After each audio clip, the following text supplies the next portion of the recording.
Hi, welcome to the Fantasy Football Clown Show. I'm your host, Ed Smith. Today we're going to take a look at a team called Fantasy Dynasty Deuces Wild. It's a 12-team league, and this team is one of my favorite teams, and probably because I was able to make a lot of trades in this league, and it also starts a lot of players, and it allows for several different ways to build. Some of the nuances about the league is there's a half point for every first down. So receiving, rushing, there's a half a point for each first down. And then it's 1 point PPR, but there's a bonus on each different position, different levels on top of that 1 point PPR. So for running backs, it's an additional 0.55. For receivers, zero point 0.4, and tight ends, 0.69. It also awards 3 points for every reception or rush over 40 yards, and then an additional 3 points if it's a touchdown. So you get 6 points for a 40-yard touchdown in addition to the six, so it makes for 12. So you can really tack on some points, whether it's a quarterback or a receiver or a running back, producing those different scores. It also starts a fair amount of people. So it's two quarterback, two running back, three receiver, two tight end, two regular flex, and then one tight end receiver flex. So you can't put the running back in that third flex spot. It's a full-fledged two quarterback league, so that does elevate the value of the quarterbacks. However, I really also think that the tight end is a pretty important with two tight ends and then that 0.69 bonus on the tight end as opposed to the zero point 0.4. It's not so much the bonus that makes me hone in on the tight ends, it's that two tight end formula, but then also the two quarterback instead of the super flex really adds to the value of the quarterback as well. It doesn't allow me to fade the receivers, even though we start three, and the running backs, as you guys that follow me know, I like running backs. When I started this draft back in 2020, I was still developing my blueprint that I use today, and so while I like this team, I found that I've had to really make some trades. So it's good that this league has been trade friendly, and I was able to kind of hit some early trades in the league and kind of create a young team, and that way I can become flexible. So looking at the team a little bit more in detail with the 12 spots, bench spots, 5 taxis, 7 IR, so a lot of IR. We're going to highlight the tight end room first, which this is my favorite tight end room I think of all the teams I have. And so starting two, I have Hawkinson, Pitts, Freiermuth, Uzoma, and Arnold. And I do try to start one in that tight end receiver flex as well. So I do start three here. And I feel like those three of Hawkinson, Pitts, and Freiermuth really allows for to outscore most of the other 11 teams in the tight end room and that flex spot.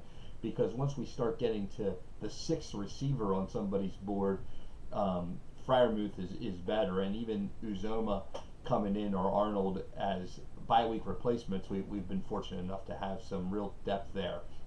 The quarterback room is more light and young, but there's a lot of number there. So as we go through that, you'll notice that it's kind of a young room, and we'll just keep building more and more. And a lot of rookies here, and young players on this team.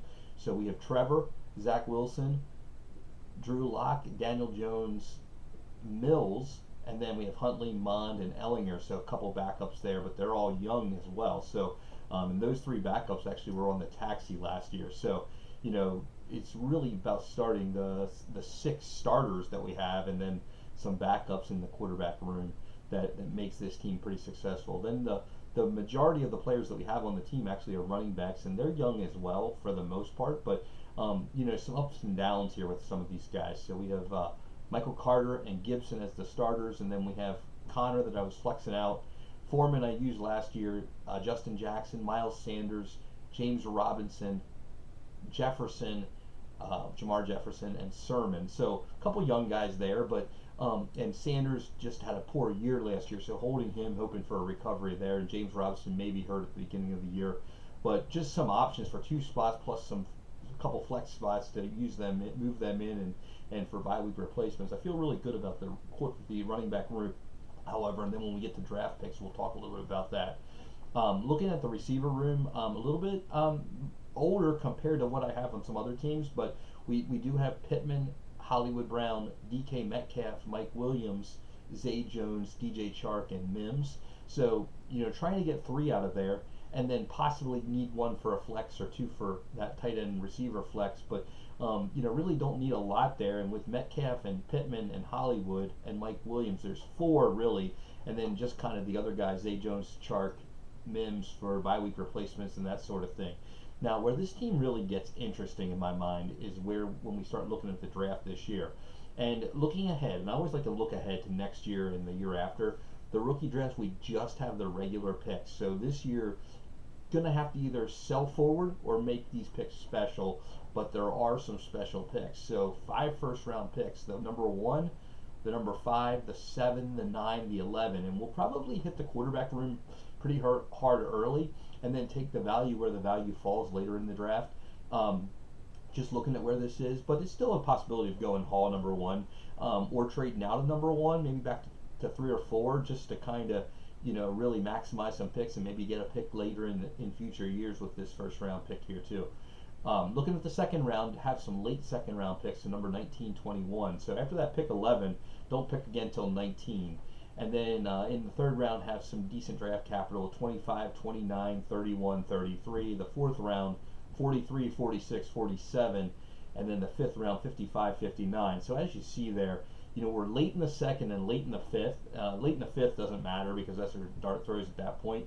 Late in the second is going to eliminate us from some of that heavy receiver room situations there. So we're going to have to get the starters really out of that first round, in my opinion. So, but would like to get as many starting quality players out of those first five picks as we can, but not really feeling forced to go any particular position. I mean, do feel, as I'm looking at the team, a little bit light at running back, but would be okay if it was a player like Willis at number 1 and didn't get Hall and then came back with one of the other running backs later, Spiller or Kenneth Walker, with that 5 pick or 7 pick, wherever they fall into place there. But feel like the team does have a chance to be really competitive this year. It was a playoff team last year, and see no reason with a couple ads there and some top end receivers why this team can't be ultimately really successful in the years to come with making no trades. Now, if the trades are there, we'll sure go after those trades. Another point of emphasis, and when I look at these teams that drafted the summer of 2020, in 2022, that's the third year in existence, I really feel like they need to start to produce money, and so not only get to the playoffs but be strong in the playoffs. And I like to see their trajectory of moving forward, and I think this team feels young, feels like it's moving forward in the right direction. Probably a couple quarterbacks, a couple running backs, a couple receivers light of where it's trying to go, but really moving in a positive direction. Now, how I started the draft though is kind of interesting to me anyway, of where it was. We drafted out of the 12 spot, and I was looking over that draft and the startup draft, and I always put the links in the chat there, and would encourage everybody to hit that like button if you would, and also comment in the comment section, and subscribe to the channel when want to have you do that for sure on the site, and keep me producing the content that I'm producing. But we drafted out of the 12 spot, and we started with guys like Jacobs and Sanders, and then in the 3-4 spot, Daniel Jones, Drew Lock, and then James Conner. And so I'm even going to keep going down the list. DJ Chark, Hollywood Brown in the 7th round, 8th round Hawkinson, 9th round Trubisky, 10th round Herndon, 11th round Marlon Mack, 12th round Mike Williams.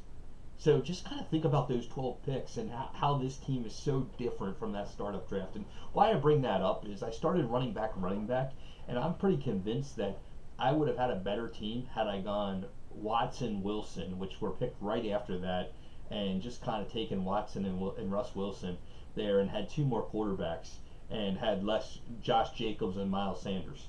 Now Jacobs brought me a nice decent return, but I still have Miles Sanders, and as you can see, he didn't amount to anything. And so I would feel a lot better with this team if I had running back, or if I went quarterback. So always try to learn from things. Now, having it to do over again would have changed the whole dynamic, because I see in the 3rd round Carson Wentz went 3-3, and 3-5 Josh Allen went. So I would have had no shot at him at 3-12, but I could have picked those 2 guys. So I could have went Watson, Allen if I had it to do over again and had some history under my belt. But the next 2 picks after I picked at 2-1, 2-2, 2-3 were Deshaun Watson, Russ Wilson. So they were obviously high level players at that time, and should have really kind of taken the value at quarterback there, and taken that. It would have been fifth quarterback off the board. But I guess I was thinking that, four quarterbacks in the first round. I could wait till my next swing at the 312 spot to hit quarterbacks. But by that time, they had really all disappeared, and I was down to guys like Darnold, Tannehill, Minshew type guys. So if I didn't hit Goff, went in that round. Rivers and Roethlisberger. I mean, those were my options. Bridgewater. I could have went any of those guys in 2020. So I guess that's the lesson learned from this startup draft, is to really hit those quarterbacks early. But once you do that, I mean, I guess it also teaches a lesson that if you stay young and fluid, it doesn't matter really those picks, because as we went through all those first round picks, it didn't equate to the team that I have today. So I was able to sell forward, get rookie picks, get a lot of rookie picks, and then create this enormous amount of first round picks. And so with 5 first round picks this year, after 10 rookies on the roster last year that are still on that roster, it feels like, we probably will have 17 or 18, rookies, that'll be rookies or first year player or second year players, I should say, on the roster for all those starting spots. And so, we'll be able to be young enough that if some fall off, it's okay, and if some get hurt, it's okay, and if some become superstars, that's even better. And so that's kind of what we're looking to do with this team, and what the build is of this team. And I'll be excited to see how it even pays forward, and how young and elusive we can keep the team for years to come, and see how many years we can actually keep it in the money,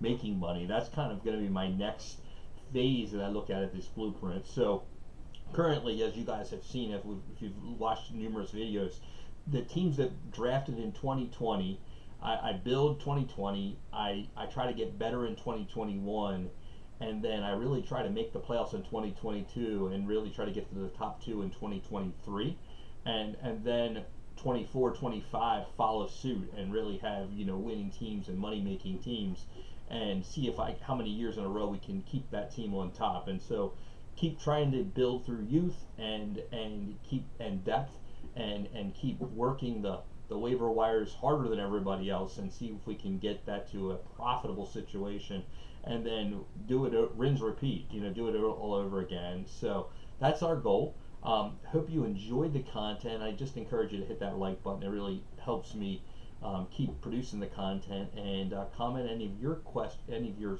thoughts in the comment section. Tell me that you think this team is terrible. If you do, that's fine. It is a little bit young, but I really am excited about this team. Like I said, this is one of my favorite teams out there, so I was excited to actually do this video, and so hopefully you share that with me, and I'll be glad to hear your comments on the build. I put the drafts in here as well, so you can kind of see where we drafted, what we did, and why we did it. So we'd welcome any questions, and look forward to seeing you tomorrow on the Fantasy Football Clown Show. Again, I'm your host, Ed Smith.